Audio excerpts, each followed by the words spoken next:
You're welcome to The Inside. I am MABOULA Jonathan. Today we are taking a look into one of the recent tragic incidents that occurred in the southwest region of the Republic of Cameroon within the context of the 4-year-long armed conflict going on in the northwest and southwest regions of the country. A 7-year-old girl child killed by an explosive device there. We'll also take a look at the strives of one of the opposition political parties in the Republic of Cameroon, the Republican Alliance. Stay with us. Meet our guest in some few seconds.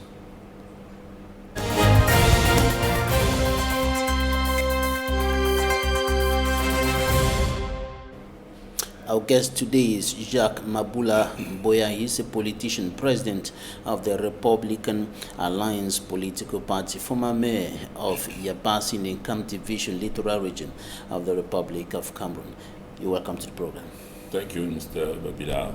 I would like to say hi to all the Cameroonian and especially all my sadness regarding the wars going on in the northwest and southwest region, because every drop of blood falling down is a mark of our global failure in this nation. And earlier this week, we recorded one of the recent tragic incidents in Kosala 2 Quarter, Kumbatu subdivision. A 7-year-old child killed by an explosive device, and information reaching us indicates that she tried to break a coconut fruit on a stone under which an explosive had been planted, and the explosive device was detonated, and it cut off her upper limbs, and she later died in hospital. The reaction to such an incident at this point in time? I would just like to say condolences to the family. It's a pity that a child find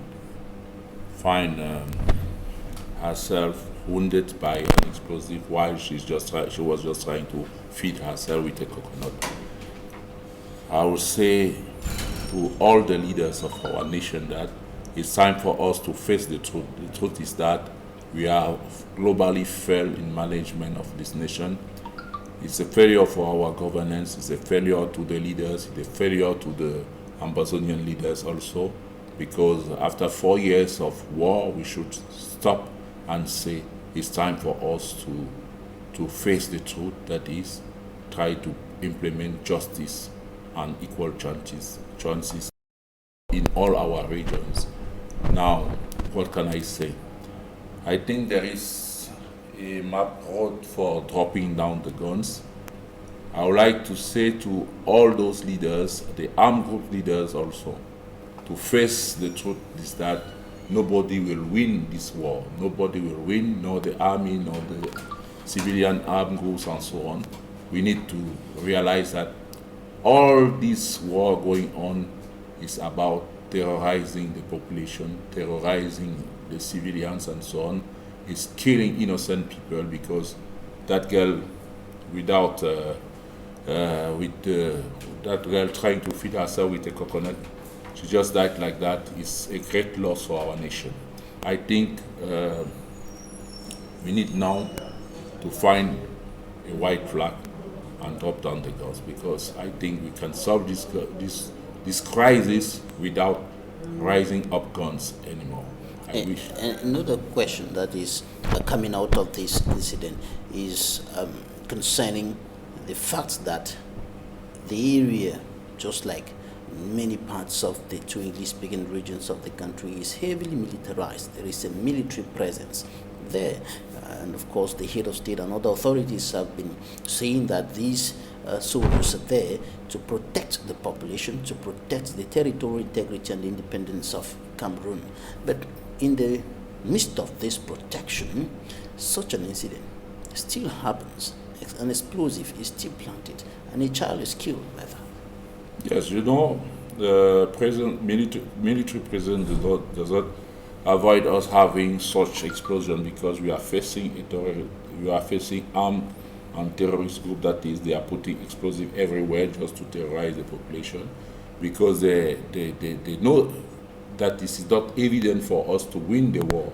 Nobody will win the war. And today is time for us to face this simple truth that at a certain moment on life, you take wrong decision.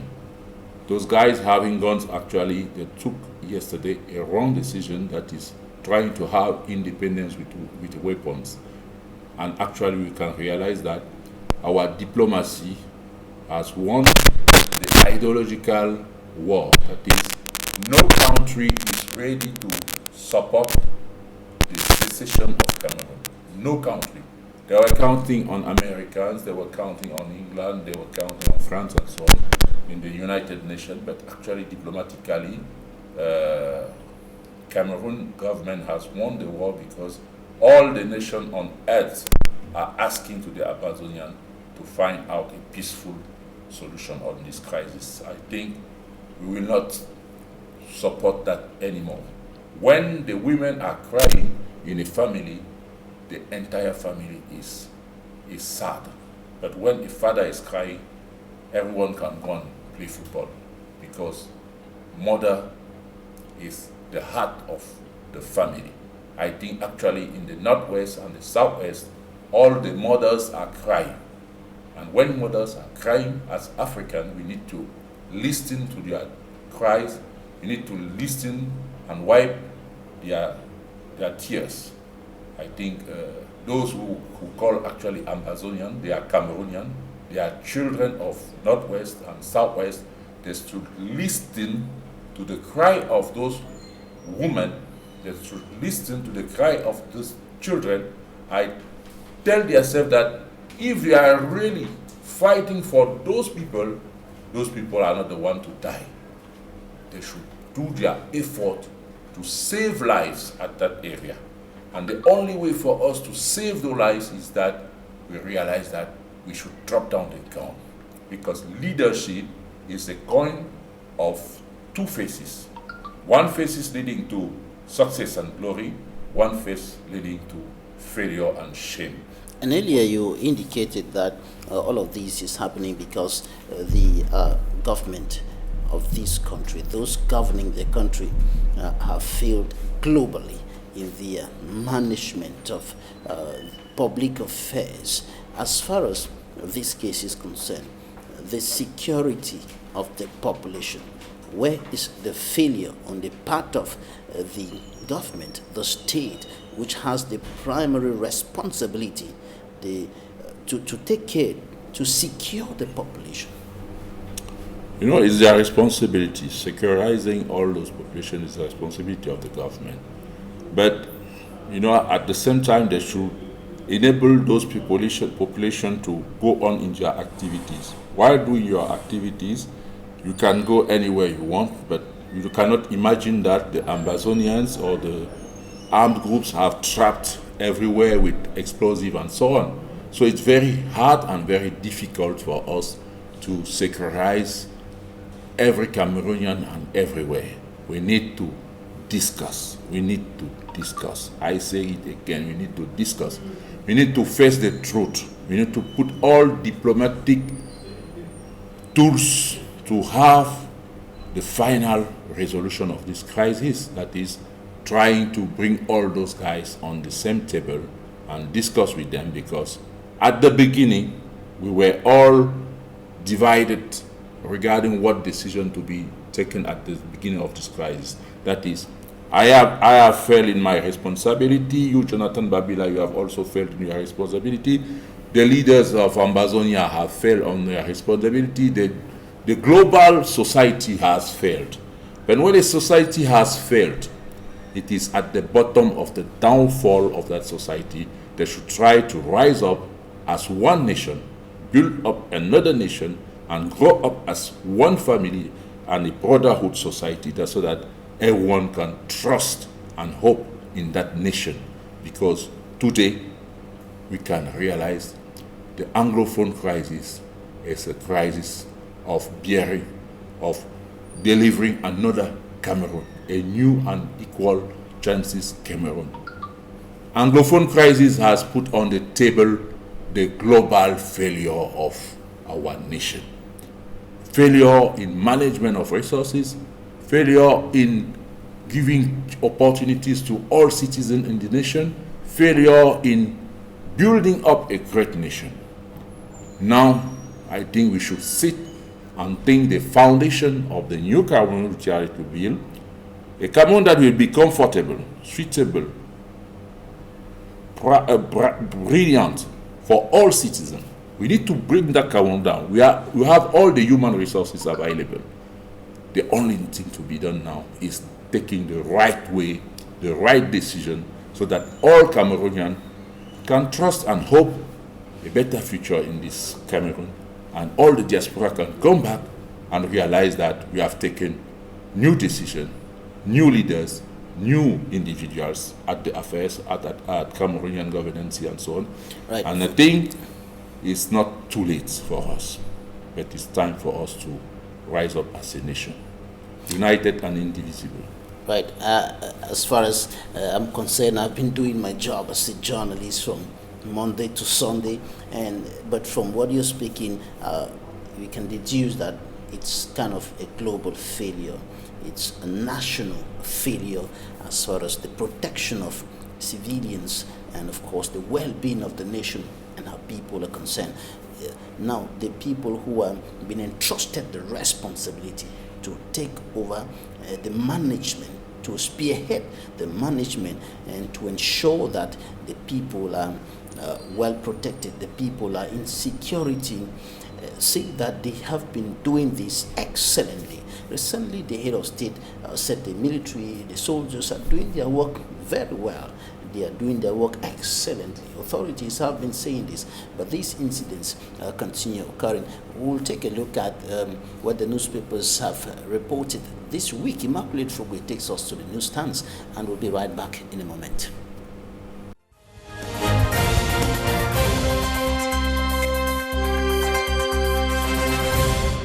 The Guardian Post exclaims, deplorable state of Babaju-Bamenda Road worsens. The Horizon Northwest region registers 14 more deaths from COVID-19 in 1 week. The media reports COVID-19 prevention. Local scientists disapprove resort to AstraZeneca vaccine use. Cameroon Insider says COVID-19. Government says mass testing is paying off. The Herald Tribune. Fresh cholera outbreak kills 1 and 10 others infected.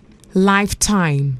Niger goes insane in desperate, vicious and futile attempts to push OC out of the Social Democratic Front SDF party. The Sun. SDF boils. Niger dares National Executive Committee NEC. Breaking news questions if the SDF is finished completely or completely finished. Honorable OC Joshua faces dismissal. Municipal updates. Parliamentary Network on Road Safety. Honorable Malumba rallies nation to curb accidents. The Post. Disarmament, Demobilization and Reintegration Committee. Boya ex-combatants protest against government's failed promises. The Post Weekender. Boya land grabbing. Will Conak's belated intervention save remaining state land? The Garden Post exclaims, the old young governing Cameroon. The Horizon questions if President Paul Biya has granted clemency to Gervais Mendoze. Cameroon Insider. Mayor of Jombe Penja, Paul Eric Kinge, laid to rest.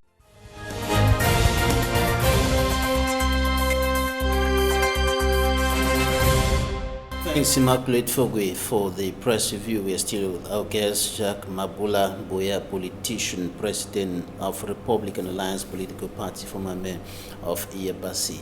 From information gathered by our correspondent in Kumba, Zaibwe, that explosive device which killed a 7-year-old child had been planted there a long time ago until grass had grown and covered the place, but the stone was still there, and it was only discovered when the little girl came there to break coconut and then detonated the explosive device. How can we explain this? That explosive devices are planted and they are there for as long as they could be there, and they are not detected, they are not destroyed until it kills a civilian.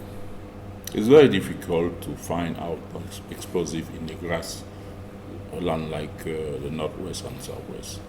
I think regarding the method the secessionists have been using all this time, the first mission of our army is to go around and check if ever they can find all those devices, but it will be very hard.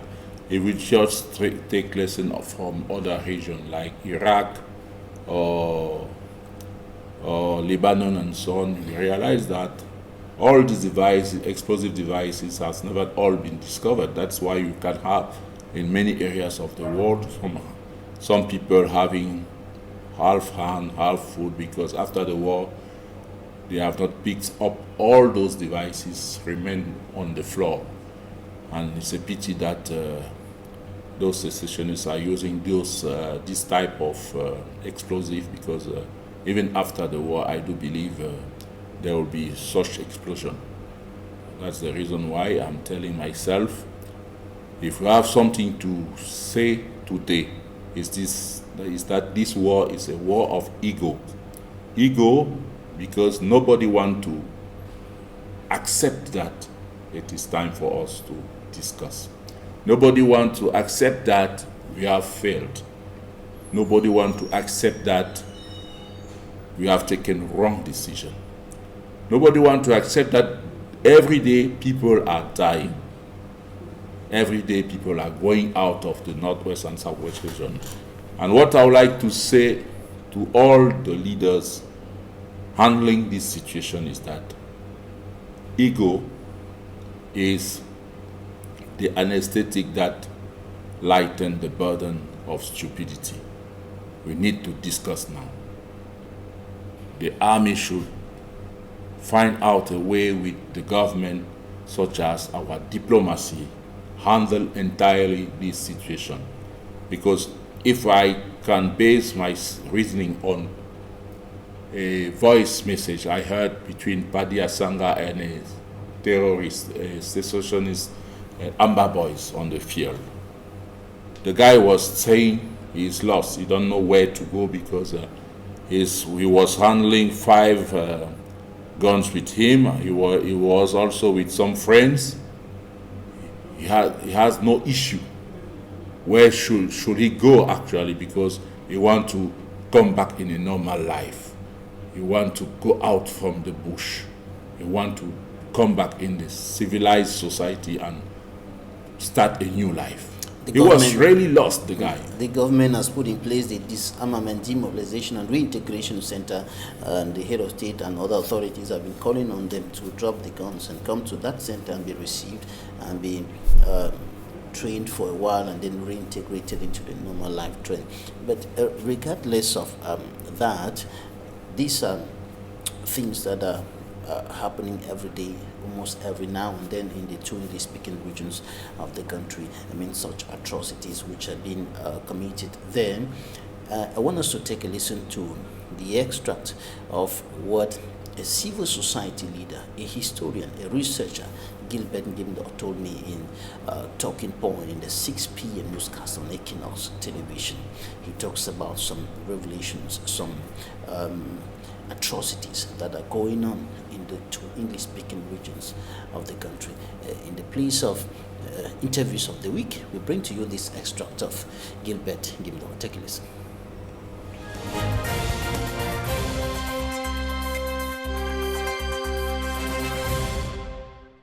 You see, when you're in Kumba now and you happen to have a problem and it happens you'll be taken to the police, there is a problem. People avoid as much as possible taking whoever and for whatever situation has occurred to the police in Kumba now, because around Kusala there, Fiango there is there are camps there by the B and the police there, where it is assumed in the whole Kumba municipality, in the whole Kumba municipality, Kumba 1, Kumba 2, Kumba 3, that when you are taken there, you don't come back again. That is the notion that is in Kumba now, and that notion happens to be near reality, because I have been in Kumba and have noticed that there is jungle justice, not only at the level of the population, but even at the level of the law and enforcement officers. When people are taken to the police, people are taken to the BCAM, it is very terrible that you risk not coming back for whatever crime you have committed. In Kumba now, there is a situation like when you commit a crime, people may prefer to take you to the separatist camp, to the independentist camp, and they get them settled there, because it is like when you ask people in Kumba what is happening. Now in charge of the justice or the judiciary system in the area. I have had to ask people who are residents permanent for 20 and above years in Kusala, in Fiango, and the response are this. Believe me, those who are listening to us will believe us, especially from Kumba, the whole Meme division, the whole southwest region, the whole northwest, and why not the whole of Cameroon. The situation is widespread now, that it is easier there. That is the impression residents give you. It is easier to take you to independentists in the bush, for you to be judged there, than to take you to the police or to take you to the BA camp. Because once you are taken to the BA camp or to the police camp, the probability is very high that you may not come back. You will not come back for whatsoever. And if you have to come back, it depends on how much you pay, and which is certainly very, very exorbitant. Believe me, these are revelations coming from Kumba, from Kusala, from Fiango, and from those areas where the camps are. I have been to Kumba. I've attended ceremonies in Kumba where at 7 p.m. you are told that no, go you, because in local parlance, outside nowhere, and you are supposed to be going out. You don't have any choice. You have to go. When people begin to seek justice from non-state armed groups, what does that mean? Does that speak a kind of loss of trust in the security and defense forces, in the judicial system? Well, at one time we may think that it is lack of trust. We may think it is lack of trust because the military is well represented in Kumba. The police force is well represented in Kumba. The gendarmerie force is well represented in Kumba. But the question is, why is it that they do not do the work the way it is supposed to be done?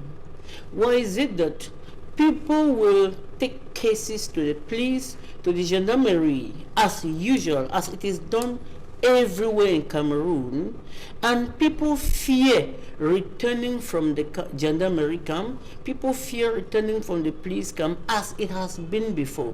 Why is it that if you go to the police camp, you will no longer return? That is what people shout in Kumba. Why is it that you go to the police force, you will no longer return?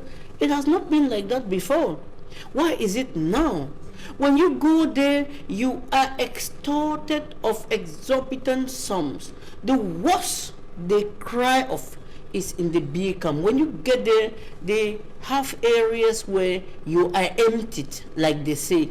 So the question is, my problem is not the question you've asked, because you have asked that is justice shifting to where it is not supposed to be? No. My problem is, why is it that the forces that be are not longer doing the work the way it is supposed to be? People are taking consideration or taking advantage of the present socio-political situation to impose or to put in place a kind of status quo in Kumba, in the whole southwest and in the northwest, where it is supposed to be. Let me tell you something. I was on that 3 weeks lastly, and I crossed there to up station in Bamenda. I personally heard some police officers saying in French, I quote them, si vous voulez avoir l'argent, viens à Bamenda, mais ta vie est en danger. This is what I heard from a police officer. You want to have money, come to Bamenda, but your life is in danger. Saying that to who? Another police officer? Yes, themselves. They were discussing about themselves, among themselves, I beg to say. This is to say that the former West Cameroon, or the English Cameroon, has become a money-fetching ground where they go to get money, although they are cognizant of the fact that life is at stake, but they like to risk. The same as when the former delegate was killed about around Batibo, and the other officials were killed there. It happened that I was in Bamenda again. I was doing my research. I'm a researcher. I was doing my research. I also heard, I did not hear from a different person, from a military man's mouth. I'm sorry to withhold the name because I was able to read the name from his badge. I heard from a military man's mouth that il faut qu'il parte mourir aussi. Ils sont dans les bureaux climatisés. Ils pensent que seulement c'est les militaires qui vont mourir. My French is not good, permit me. But then, it has to do with this. Those are the details. Those are details to know what is really happening down there. When you see people who are supposed to protect the law take law into their hands, means that they have been pushed to the wall.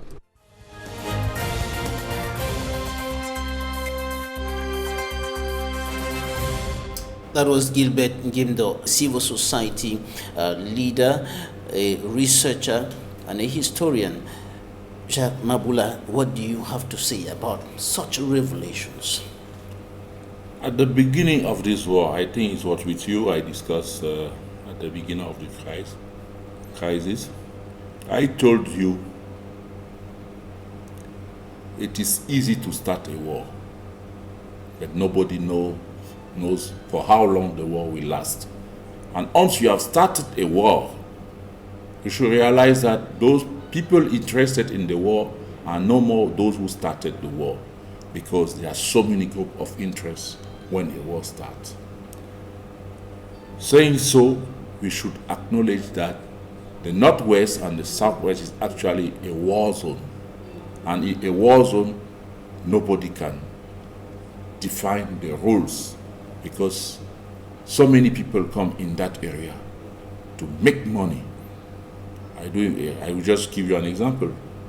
If you have a bottle of water here at 400 francs, in a war zone you will have the same bottle of water, maybe at 1,000 francs.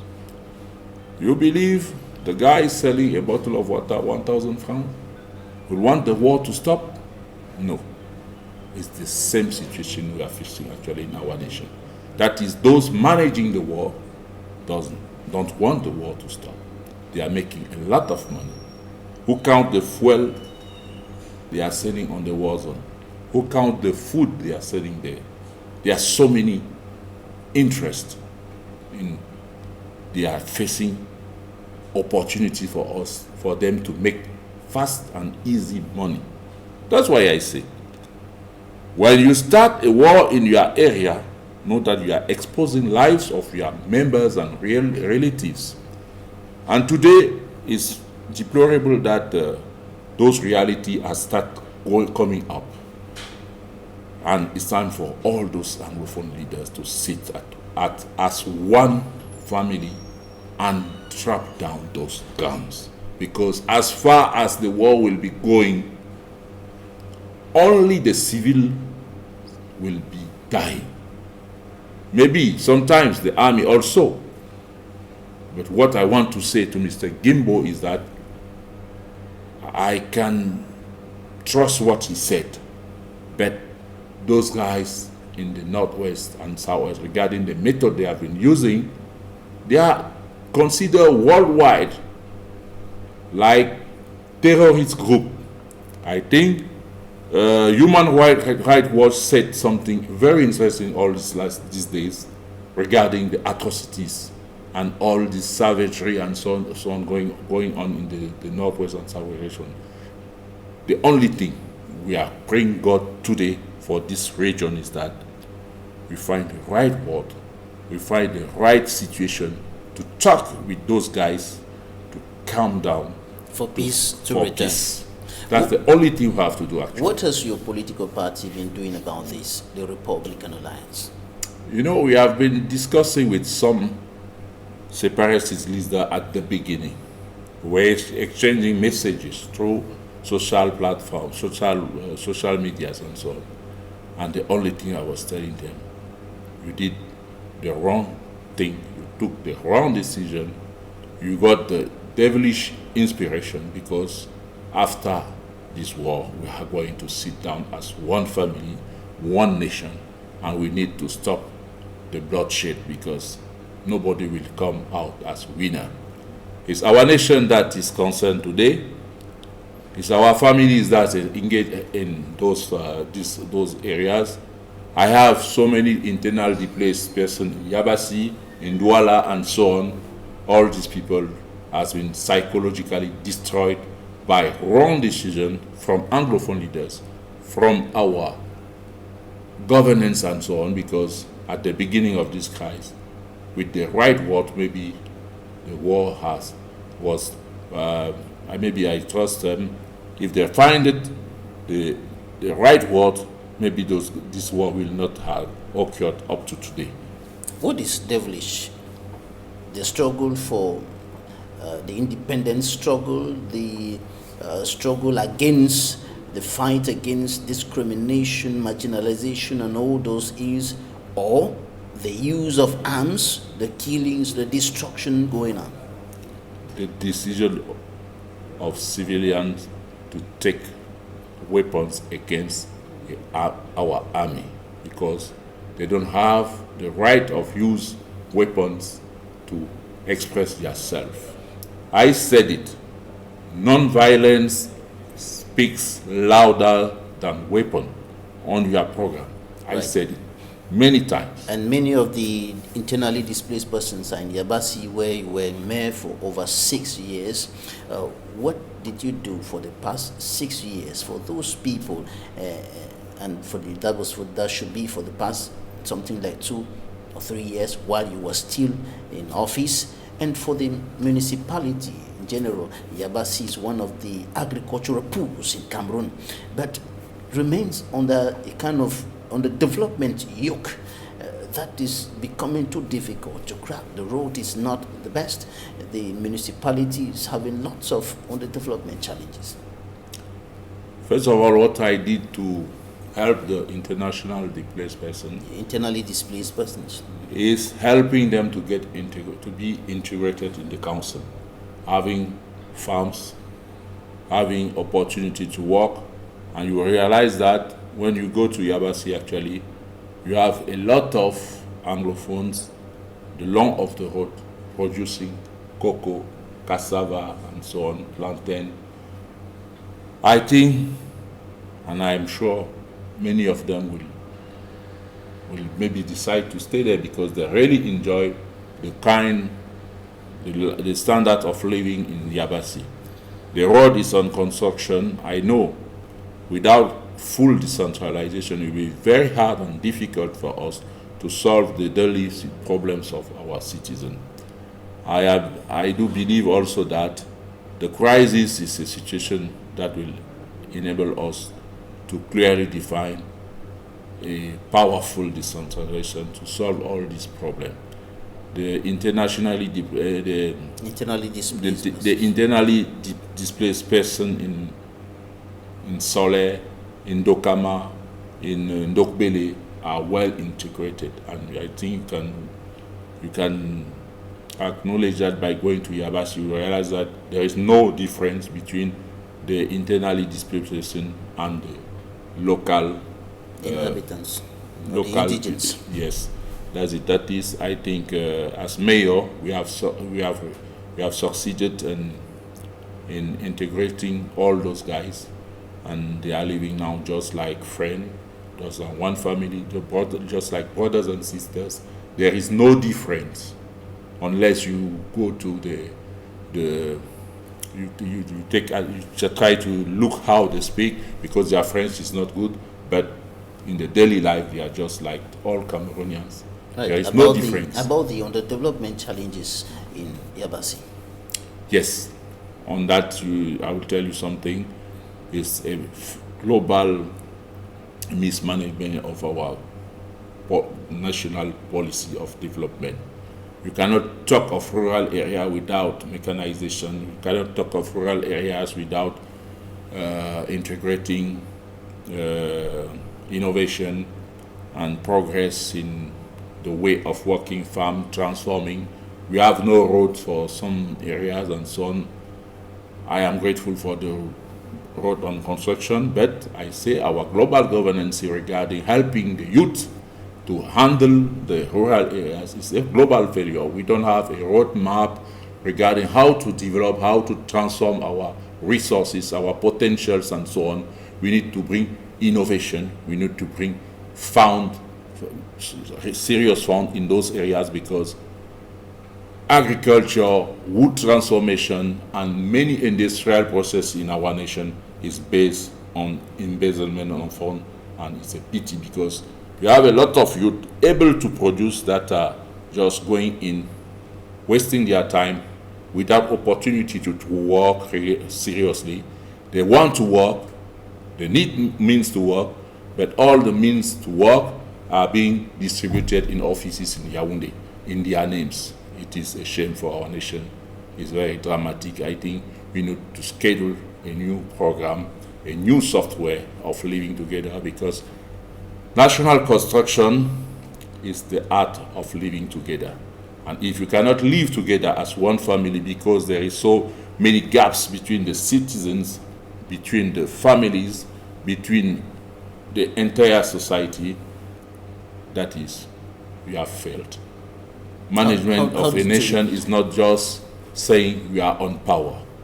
Management of a nation is said there is trust and confidence between the governance and the governees. At that level, we have failed. How did you manage to sail through these obstacles, these administrative obstacles for the past 6 years, or for the 6 years that you were in power, to be able to carry on with some of the projects, some of the things that you were putting in place for the well-being and development of the area? You know, at the Municipal Council of Yabasi, I was just like a sacrifice. I was pleading daily to have resources to implement welfare of my citizens. I was a sacrifice because all the projects I was mounting and doing everything to implement in the national budget investment was just looked as it was an opposing party and so on. But by the grace of God, so many ministries were aware of that. They helped me having some funds to do what I did. That's why I was usually on your program to plead for the road, to plead for fully decentralization, but actually we are not in full decentralization. With the scarce fund I got, I achieved building schools, building hospitals, building bridge in many villages, bringing public solar lighting, bringing development of some areas in terms of farming and poultry and so on. We did the maximum with the minimum of resources we had. The challenge was showing that with decentralization in a nation, in a city, we can bring trust and hope, because the leaders, the rulers are different. And actually, I think for the last decades, Yabasi has never been transformed like what I did in 6 years. I think if all the mayors before me did the same thing, there will be more trust in our city. And what I will say is that everyone is responsible of the destiny of this country, the destiny of every community. It's our role as leaders to get engaged in this battle so that the rules changes, the law changes, so that everyone can stay in the rural area and have the same comfort, living comfort, just like in Douala, Yaoundé, Aroba, Foussam. I think with this full decentralization, we'll have a good quality of living. Decentralization is not only having funds to be spoiled like that, as I'm seeing of today. Decentralization is also about giving money for production, giving money to bring welfare and build up a comfortable nation. I think actually the decentralization I'm looking at is just like they don't know what to do with money. They are just trying to distribute money without global objectives. We need a map road for that, and we need a roadmap for that, and we need to have a global vision of what we want to build as a nation. We have a global vision of road infrastructure, highways, seas, and so on, how we are going to manage all this advantage God has given to us. I think being a mayor gave me the opportunity to face the global diagnostic of our nation. Our nation is seriously ill. Our nation needs doctors to bring up and stand up the nation. We're going to wrap up this edition of The Inside with this message of the United Nations Secretary General Antonio Guterres on the protection of the environment, the protection of the world ecosystem, which is seriously facing degradation as a result to a large extent, of human activities, unfriendly human actions by human beings that are unfriendly to the nature. And he was speaking on the occasion of the 2021 Earth Hour. Take a listen. We need to make peace with nature. Without nature's help, we cannot thrive or even survive on this planet Earth. Climate disruption, biodiversity loss, and pollution threaten lives, jobs, and health. It's time to reevaluate and reset our relationship with nature.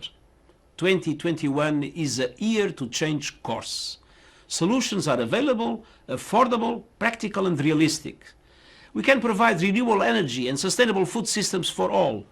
We can reduce emissions and use nature-based solutions to help us build a more resilient, carbon-neutral world.